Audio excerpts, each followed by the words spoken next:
show, and we are getting closer and closer and closer to deer season. When we're recording this, we're probably only a couple weeks out from deer season now. September 1st, deer season opens here in Nebraska. When this goes out, we'll be like, what, a week away maybe? Yeah, so it'll be here before we know it. We're excited to get out. We have some really good, we think, early season spots anyways, where we hope to get some bucks down early in the season. I think it should be pretty good. It's going to be an exciting first month of deer season. Kind of the best early season potential that we've had. Early season's always kicked our butts a little bit. So we're excited to see if we're learning something or if it'll still kick our butts. Yeah, but it's going to be should hopefully be the most fun and exciting September we've had deer hunting. We're going to go out west to western Nebraska, do some hunting out there in late September, and we have some what seem like pretty rock solid spots for seeing some bucks in velvet, opening day, second weekend of the year. So it's going to be a full September, but a fun September. And we've got trail cameras out, that have gotten some good bucks on them. So it's all now just game planning every night, trying to figure out which ones we want to go to. Is our stand in the right location? Which wind do we hunt it on? All that good stuff. And then going out and putting stands up here to kind of secure some of those spots in public, since we can only do it 15 days before season. So we'll start now, just get right into the show. Talking about trail cameras, there's an article in petersonhunting.com about, do we rely too much on cameras? And me and Brody have talked about trail cameras and how much we should or shouldn't go off of, what they show us or don't show us in the past when we've not got anything on trail camera or gotten stuff on trail camera. So I think one thing they mentioned is that it gives you some confidence, which I think is good, because I personally feel better about spots, especially mentally. Especially about the overlooked or kind of random spots or spots. If I'm just not, it shouldn't, but it helps me stay focused. If I'm not into it mentally, a spot, I'll do things. I'll be too lazy. I won't go in when I should. I won't, put my stand where I should. And that usually ends up hurting me. I remember one time I went down to a spot, crossed the river, got set up, texted Brady, said I don't like it at all. And it wasn't 5 minutes later, there's 3 bucks walking behind me. But I would have been unprepared mentally had one walked close enough to me, because I just didn't think it was a good spot. So having the trail cameras up that show you that there's, at least for me anyways, that there's deer in the area, gives me a confidence boost, and now I know I need to do things right. It shouldn't, but it does. But I think it can go in reverse too. If you put a camera up and you don't get pictures, then it takes your confidence away when maybe it shouldn't. So I think it can work both ways. It can give you confidence if there's pictures, but then you feel like crap when there's not pictures. And there's a lot of variables that can go into whether that buck is walking in front of your camera or walking behind your camera, or if he walks in front and doesn't take a picture. Yeah, but I just think it's good when you get the pictures. It just adds that confidence to me. But like you said, it can be bad for your confidence, because just because you aren't getting him on camera doesn't mean he isn't there. Some of the bucks we've seen already this year that I guess we haven't checked the camera to see for sure, but they're, I don't know how far they are, 200, 300 yards away from the camera, probably just about every night, but the camera would never get them. Yeah. But they would be there. So you could hunt the tree that we're going to hunt, which is in between the two spots where the deer are coming out and where the trail camera is, and you'd see those deer, but if you just looked at the trail camera, you probably wouldn't think those deer were there. So you wouldn't have the confidence even though they're actually there. Yeah, and the same thing goes for wherever you put one in a big woods unit. They could be walking, 20 feet up the hill from where you put your camera every single day, and you think there's nothing there. So like we said, never trust a trail camera, because it can tell you a lot, but it also can lie a lot as well. Yep, they capture a very small area of the whole entire deer segment woods, in time. A very, very small area. They could, like you said, they could be walking behind the camera every single night, and if you check the camera, you'd think there's no deer in the whole area. So like you said, our saying is never trust a trail camera. And we said that this year before we got all the trail camera pictures. We were like, it doesn't matter what's on this trail camera, we're hunting here. We scouted it, we know the signs here, we know the habitat's good, we know it's in a high density deer area. There's no reason we shouldn't hunt here no matter what is on the camera. Just because we've learned over time that just because they're not on the camera doesn't mean they're not actually there. Yeah, I think it's maybe better to trust your gut and trust what you see in person more than your trail cameras. If you just try to take trail camera data and put that into how you kill a big buck that you're tracking, it's probably not going to end well. But if you combine that with what you've seen, what you think, what your scouting's told you, that's better off. Don't just plainly go off trail cameras. Yeah, you can't just use it as the sole deciding factor on if you are or aren't going to hunt. Because, I mean, we've had trail cameras up right by where our tree stands are while we've been hunting, and I've had deer walk by them. You're like, oh, cool, I got a trail cam picture of that buck.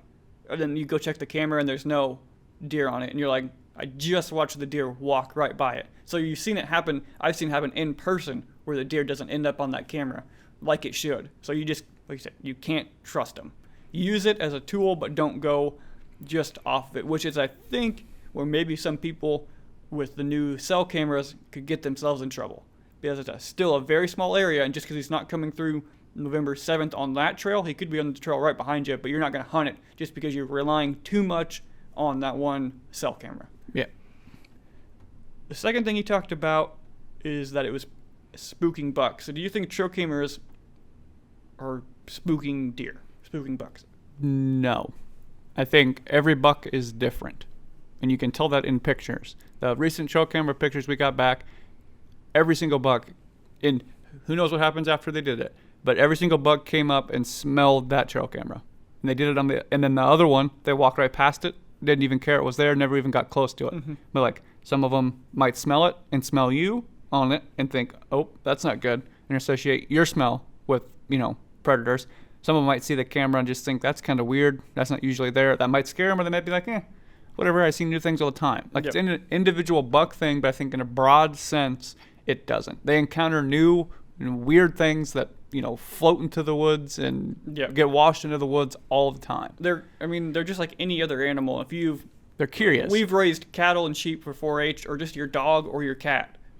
All animals are curious. So it's just, to me, it's more of a new thing in their area than it is, human and people. But they're smelling you checking it too many times. Is it the camera, or are you going in there every week? Yeah, that's what I have too. It's probably not the camera spooking it, it's you checking it too many times that's spooking them.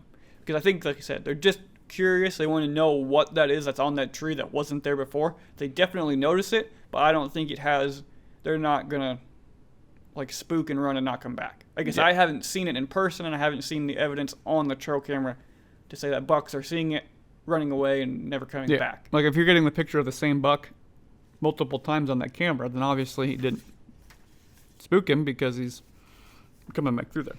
Yep. And the third one, the final one, is that they were using it too much to choose where we're hunting, and that we're doing it too much for the rut. So it's bad that people are using it during the rut or trying to use it during the rut anyways, because everything changes so much during the rut, is what he was saying. So if we're using all of these trail camera pictures, and then we're trying to see when we should go in and hunt during the rut over a specific trail, that's not going to be as successful because everything changes so much during the rut, which I'd probably agree with. As I think there's some legitimacy to that. Even the trail camera pictures we're getting now, that data, you never know how long that data that you got from that trail camera is viable. How long is it telling the accurate story of what's going on? But I think that's why you always incorporate it with the whole picture and not just by itself. Yeah, and I write down here, we're in the same thing. Go off your sign and go off terrain and what you know. But use it to help, but don't just use it. Use what you know more than what the trail camera picture is telling you, which is what you're saying. Man, it is random in a sort where a deer is going to be when he's going to be there. You have no idea what spooked him, that put him somewhere else at a different time, whatever. It's random. Even the trail camera pictures you're getting are random, but they can help you. This is a good trail. When a deer is coming through here, whether it be September or December, he's probably going to use this trail, or he's not using this trail, and that kind of thing. The general broad picture, not detailed info. Maybe. And that's what we're using, essentially, the trail cameras, the one trail camera specifically. We know the bucks are there, and if they're in the area, they're walking this trail. So it's just putting ourselves in the best spot, not necessarily going, we have to be here at this time. You can get a general pattern, but take it all with a grain of salt. I've tried put the wind on there and try to determine he's coming from this place with this wind, and then all I ever get back is a whole bunch of different winds with bucks coming from different directions and different winds. On different dates. Like I've never had any luck with it. Yep. Like I've tried it with these ones. I'm like, okay, we got so many bucks on here. There's got to be some type of sameness to this wind direction when they're coming through here. And I get done, I look at it, and it's like north, east, west, south, north. Like it's just random. Yep. Because in some sense it is. Yep. So just trying to gain specific information, I Yep. think is very hard to do, I guess is my point. And the author said you kind of end up hunting where he was, not where he is, which during the rut is definitely true. And you're looking at old trail camera pictures, so you're definitely hunting where he was, not where he is. But you can still kind of get, you're more or less just getting a pattern, not so much, even because it's just too late by the time you get it. So you're still hunting a pattern, but you can still, Even a cell cam, while it's quicker, is still a step behind. yeah. So you can still use the information, because if that buck is cruising that trail, checking the doe bedding area behind the camera, then probably another buck might be too. So you can still use it, or you can let it sit all year and then use that information next year, type of a deal. So like you can definitely still use trail camera information and trail camera information during the rut, but there's still some luck involved in being there. And like you said, it's got to kind of be a grain of salt. Take it and use it as a piece of the puzzle, not just the whole thing that you're relying off of, which is true for any information you're getting for hunting. Don't just take the sign. Take, were there other hunters there? What's the terrain look like? What the trail camera pictures show you? Same for any piece of information. How many times have we seen a big buck go somewhere and go, I'm going to go over there, and he doesn't do the same thing again? Yep, and you can't because get another they very buck to do it. rarely do the same thing twice. That's why they get as big as they are, and that's why they're as smart as they are, because we've done it 1,000 times. He was there last night. I'm going to sit right there. Yep. And he's not there. And he won't come back. And you're like, why did he not come back? What factor changed that he won't come back? And who knows? We'll move on now to our top 3 segment. So this is one that got the idea from some of the hunting ethics things we talked about in a couple podcasts back, and just some of the stuff I've seen on social media that I just cringe at. We're going to do the top 3 hunting phrases or sayings that we hate and wish people would stop using or saying. So you want to do your third, or I can go first? I'll go first. Mine are, I don't know if it's necessarily the saying itself or what it portrays, if that makes sense, but we'll go through it. My number 3, and I have it number 3, it's I smoked him when you shoot something. Mm-hmm. I say it a lot.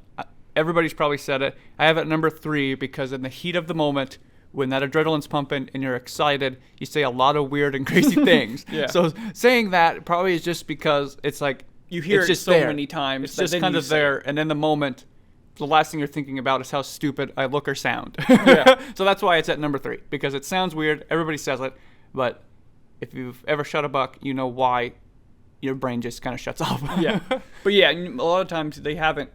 I've sent Birdie like Snapchat videos of someone saying I smoked it, and then they're tracking it for 2 hours. Yeah. But again, Everybody I think a lot says of it. it is just heat of the moment. Yeah. They don't really mean it. Yeah. Yeah. Most of them. Some of them say it because they are on TV Yeah. and they want to say it. But yeah, I would agree. A lot of it is heat of the moment type of stuff. Yeah, and nobody looks cool or gracious in that moment. You're either not celebrating enough or you're celebrating too much. Yeah, I haven't yeah. found very many people that have that nice line in between. People look at us and be like, "Oh, you're so quiet. You didn't even really smile." And then other people freak out way too much. Yeah. They're trying to find a middle ground. My number 3 is when people say, typically on social media, he's not the biggest, but. So just because of the fact that you shouldn't be ashamed, when you say that, to me, you're saying you have the underlying issue of you're happy with the buck, which is all that needs to be happy. You need to be happy, but you feel like other people are going to look down on you for what you shot, and you shouldn't feel that way. We've talked about it tons on this podcast, is not shaming other people's deer. I think when someone puts that, it says that they're thinking that. Yeah. And they shouldn't have to say that. That's why it's on my list. I don't blame them for saying it. I just feel like they shouldn't have to feel like they have to say it. Yeah. And then I know we'll never be ones to see a deer that somebody is proud of and happy of and say, that's small, or I've shot bigger ones, or aren't there bigger ones running around? Like, we'll never be ones to say that because you don't know what that deer made that person feel and how happy they are with it. So like you said, it's because they're thinking about what other people might think about it. And I think we all do it. We all, look into other people's opinions a little too much all the time. But I think, like you said, it's more of a, if you're happy with it, be happy with it. I just hate that they think they have to say it. Yeah. So.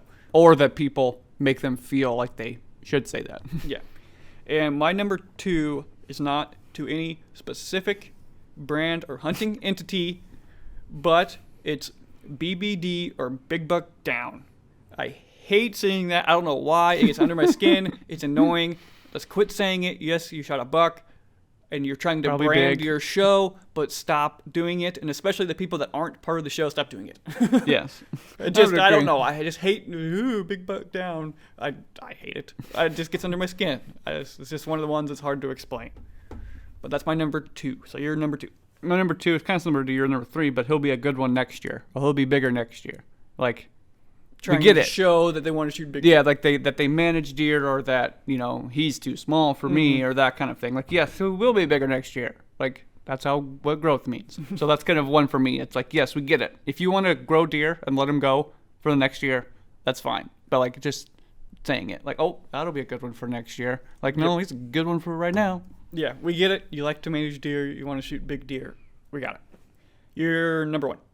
He's on the hit list, ranking deer, putting them on a hit list. I mean, and again, that's a private land thing that we don't have the privilege of doing.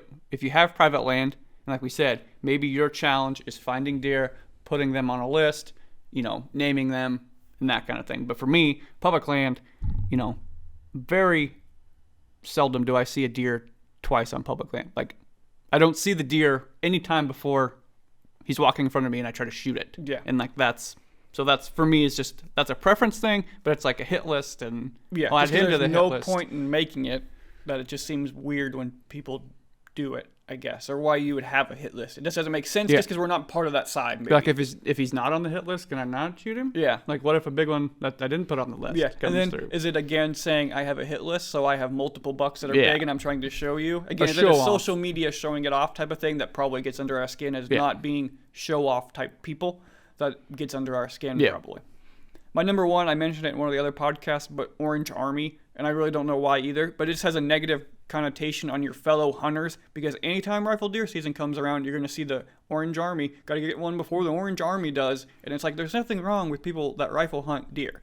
I don't know Yeah. if it's just because we grew up doing it, and yes, would I rather people not drive around and Recklessly shoot hunt and deer. use fireworks and all the crap we've seen rifle hunters do in Nebraska? Yes, but there are good rifle hunters, the majority of them are, and they're still an important part of Yeah, they're a very large conservation. part of the conservation effort for whitetail deer, and spend a lot of money in your towns and in your cities and in your states to help keep conservation going. Yeah, I would agree. I didn't think about that one, but yes, that is a good, and it's never used in a good way.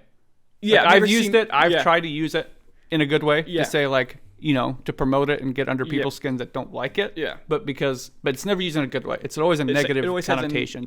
negative towards connotation to it towards not liking the Yeah. other side. When I don't see why you shouldn't. You don't see rifle guys all that often. They need a bow hunter term for bow hunters Yeah. so that the rifle guys can get back at them. I guess I just always got under my skin growing up being a rifle hunter, and I just don't see the Yeah. reason for it. It's always using And a I have bad to wear way. orange because they make me. Yeah, well, it's not like we just Like I choose choose to wear Yeah, orange. it's not like we choose One to thing look like I'm going this. to add to this, and it's not a hunting phrase, but it's something that bugs me, and we've been guilty of it because it's the times, is hunting YouTube static images that are ridiculous and fake. It's not a hunting phrase, but it's a hunting phrase essentially of technology. Is YouTube statics, and we're guilty of it because you either don't do it Yeah. and fall behind, or do it and try to join the crowd, I guess. And we're guilty of it, but I don't want to do it, and I wish we didn't do it. Yeah. But some of the YouTube statics are ridiculous, outlining everything in white, big names, clickbait images, all of that stuff is a hunting phrase that I am against. Yeah, like fake excitement, weird Making pointing, faces. just for the clip, and it's like, can we calm it down on the fakeness? Yes. I think that's just a preference for us. I think in how we hunt and the stuff we like to watch. personality hunting-related, thing, is but- being real, Yes. and those are so unfake and unhunting to me that I No. can't stand seeing it. Yeah, it's like these things that we're talking about being too cheesy. Those YouTube statics Yes. for us are too cheesy. I don't know if anybody else feels that way, but I like making fake faces and pointing and saying fake things and just trying to get clicks is Yeah. what it's for, and Yeah. it's a pet peeve. Yeah, I completely agree. I hope that's a trend. That And can we we've just go- done it. So Yeah. if you look back, don't say I gotcha. Yeah. Because I know. Because we've done it, Yeah. or you either join them or you lose.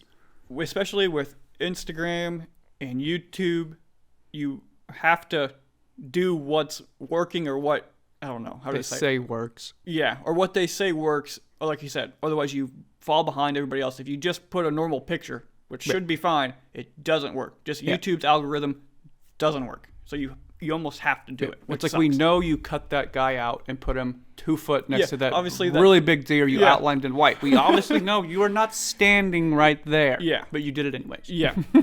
That's a pet But you peeve. did it anyway. Yeah. Totally. But that's like a technology phrase with images that I am against. Yep. So we're going to stop quick. Again, let you know how you can support the show. We'll make it real quick. Go to whitetailinstinct.com. Check out the apparel, sweatshirts, t-shirts. Get you one before it gets cold. Wear it around. Support the show. That way we can keep doing this. Keep doing our Whitetail Instinct channel. Yep. That's our plug for the day. We don't have any other sponsors, so that's how you can support us. We're not going to plug stuff on our show or switch back and forth on sponsors. So go to whitetailinstinct.com. Get you some apparel. We're going to be wearing it this fall for sure. We're talking about preseason scouting again. We talked about it on the last podcast, but I think this one might bring up just a few different things, and getting into early season stuff. Kind of want to talk about it. This was I believe Tony Peterson, which most of you know. He's part of Wired to Hunt or Meat Eater now. He used to, and I really enjoy his podcast. So I usually enjoy his Hunt for Real podcast that he used to do, because it's public land stuff. I think he's a down-to-earth, more common type of hunter than most of what you see. So I don't want to take this article in the wrong way. I just tended to disagree with what he was saying. But I think enjoy usually what he writes and all that good stuff. There's no reason you don't have to agree with everything he says to like the guy. Yeah. You can disagree and still like the person and what he does. Yeah, so I like him. I think he's a good guy, but I just disagreed with this article, and I get what he's saying, and we'll get to that point later on. But he's saying that preseason scouting doesn't help you, and he's glad that all of us preseason scout because it just helps him. And that it's a mistake to preseason scout. And that we've talked about that before. We talked about it on the last podcast how we don't think it's a mistake to preseason scout. Learning is never a mistake, I don't think. Like, it's always valuable. Yeah. Learning something new, learning the property, learning deer, making yourself better is never a bad thing. Whether your learning is just from looking at maps, or whether it's getting out there in person, whether it's just during deer season, whether it's in season. People have told us all the time, "Oh, you're just scaring deer onto my property. I wish I could hunt next to you." Yeah. And it's like, okay, but I learned something Yeah. that I can take to this year, and next year, and next year, and next year. Yep. And he says, on unpressured land, don't pressure them more. And by preseason scouting, you're pressuring them more. He isn't wrong to some degree, but that doesn't mean don't scout. Just do it appropriately. I think there's a difference in private and public. And so, just as a disclaimer, we're mostly coming from a public land standpoint. And we've seen it too often. If we're not in there walking around, somebody else is in there picking berries, walking their dog, walking around, just having a cigarette, doing whatever. Like somebody's there more than you think somebody's there on the pieces of public land that you hunt, especially in high populated areas. We were in low populated areas and they're still there, let alone if you're near cities and that kind of thing. So I think on public land especially, somebody's there. The pressure's there. just because you're not there doesn't mean it's not there. Just because I'm not there and that's a public mean, land thing. But. Yeah. So just do it appropriately. If you're going to put cameras up, don't check them all the time. Get the info you need. That's kind of the philosophy we've been under this year, and that we've kind of tended to shift towards. Get the information you need and then get out. Yeah, scout once, like Warb says from the Hunting Public. Scout once, get everything you need done then, and get out and don't come back. Yep. And that's kind of the way we tend to try to do things and stick towards. If we can anyways. So play the wind, stay far away. If you do it appropriately, even on unpressured land, you're not pressuring them if you're doing those things, and you can still preseason scout. So that's just why I disagreed with that statement. Just keep them unpressured. Yeah. You can still scout and keep them unpressured. He's not wrong, and pressure hurts. Yeah, he's deer. not wrong. That is true. But our opinion is that you can still do preseason scouting in a way that minimizes the amount of pressure you're putting on deer. Yep. So on pressured ground, he says bucks won't be there in October if you're scouting now. My broad answer to that is public land, because it's pressured, and there's still deer there in October. And every deer is different, every property is different, but just because it's public land and it's pressured doesn't mean there's not deer inside those fences. And there's not bucks inside those fences in October. They don't know boundaries. They don't know where the public land starts and where the public land stops. Yeah. There's still, if there's deer there, they'll still be there. Yeah. If that makes sense. If I'm seeing him now, he might not be there. Doesn't say he's not going to be there. Mm-hmm. I mean, our season opens September 1st, so that's a different. Whereas if Tony's hunting Iowa and it opens in October, that's a different gap than what we're hunting. But that doesn't mean that he is or isn't there in October. And then it's still there's a still amount of randomness that happens every year and every day in the woods. Some buck could come from some other property just randomly in October. That never didn't know there was pressure there because he'd never been there. Yep. It's just there's still an amount of randomness that happens. Some guy's checking a pivot, spooks a deer, and now he's on that piece of public for one day when he normally wouldn't, and that's the day you go there. It's still who knows type of a deal. So, and you said it. I think all this doesn't mean that things can't be learned. Like you can still learn stuff by doing your preseason scouting. So patterns where deer are coming from, what bedding area are they coming out of. What draws do they like to use? Where do they go after they enter the field or exit the field? All that stuff can be used in October, November, and December. So you don't have to just use it, early season or anything like that. You can still learn something from all that preseason scouting. Just have to do it smart. And again, he said, we've talked about this a lot, and I'm getting Dr. Grant Wood's study out there, but he says bucks move home ranges in September, and Grant did a study, and it's only 50-50 whether a buck moves where he's at in September. He's probably just changing food sources, but my guess is he's still there somewhere. Yeah, I don't think they're just, in a very broad sense, they're not just going to pack up and leave. Like, they're just not that kind of a creature. They're not just like, I lived here, it's safe, I survived, I have everything I need, so now I'm going to go to some random spot that I've never been and risk my life just to move, because that's what they're telling me I have to do. Like, they're not that way. Yep. And you mentioned it before, we won't talk about too much, but it's public land. If you're hunting public land, that you think just because you stop, everybody else is going to stop too. That's not how it works. It's a first come, first serve type of deal. Yeah. And you have to, and that's the thing. The competitive advantage for me, and I think you would agree with this, is mine is having all the info I need to make decisions. Sitting at home doesn't do it. So I can beat the other guy by looking at aerial maps, by doing scouting, by spending more time in the woods. That gives me a competitive advantage, and being willing to walk farther gives me a competitive advantage over everybody else, in my opinion. And one way to do that is to preseason scout. Yeah. It's the film room analogy for people like Peyton Manning. He's spending time in the film room, so his knowledge of the situation was better than the other guys. That was his advantage. He may not have been the most gifted athlete, but his advantage was his brain and having all the information he could possibly get to make the best decisions and put him in the best situations. And I think that's kind of what our approach is we may not be the most gifted hunters, but we're going to try to put in the work and get as much knowledge and learn as much as we can to become better.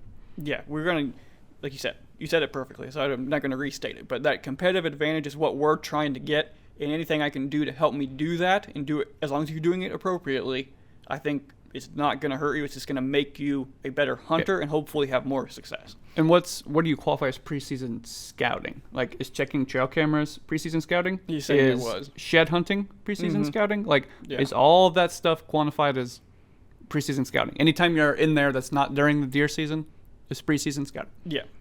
And just to wrap this one up, I get what he was trying to say with the whole article. I think it was just maybe stated wrong, or again, going back to a clickbait type of title. He's just saying don't pressure bucks before the season, because that has a bad effect. Pressure is bad on deer. Completely true. He's completely spot on, but we're saying you can still preseason scout. But I get what he was trying to say, which in general is don't pressure them before the season even starts, which is great advice. Yeah. If I could not go in there and still learn the same things, I would. But just, maybe I'm not that good of a hunter. Probably true. But I need the information to help me make the best moves and be the best that I can be. That will wrap up this episode of the Out Here Show. Remember to go over and check out our whitetailinstinct.com channel. As deer season approaches, there's going to be content pretty much every week, if not multiple times a week, coming out on that channel. So remember to go over there, subscribe if you haven't. Subscribe here if you haven't done that as well. That way you can keep watching the Out Here Show, which is every Monday at noon. You can also listen to the audio versions of the podcast if you're a podcast type of person. Remember to go to whitetailinstinct.com. Check out some of our apparel if you want to get some new hunting-related t-shirts. But that will wrap it up for this Out Here Show. We'll be back here again next Monday at noon for more hunting-related topics.